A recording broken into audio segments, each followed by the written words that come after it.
We've been chasing the water since May 24th, so we're all kind of swimming in it and pretty used to the nightmare, and it's just one day at a time, do the best you can and move to the next one. Last night's storm brought back flooding nightmares for many people who had hoped the worst was behind them. But for many families in Council Bluffs, the nightmare had never stopped. You know, you think there's an end game in sight, you know, with the Corps of Engineers and all their numbers and all that, and you pay attention. Gradually, everything, the streets filled, the yards filled.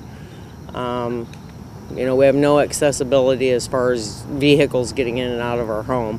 Just seems like every time, you know, you start to see a little progress, something like this happens and back to square one.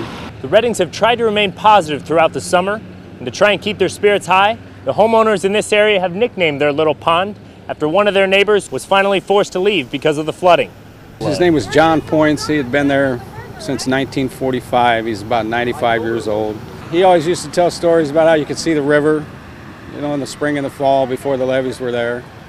And he did survive the flood of '52. Despite making it through the flood of '52, Points was forced to leave his home at the beginning of the summer.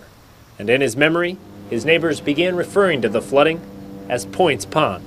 Yeah, we named it Points Pond basically after John, you know, the old man. He's a good old boy, lived there a lot of years. And I lived in my house for 25 years now, and we've never seen anything like this, obviously. So, you know, just fight and try and stay ahead of the water.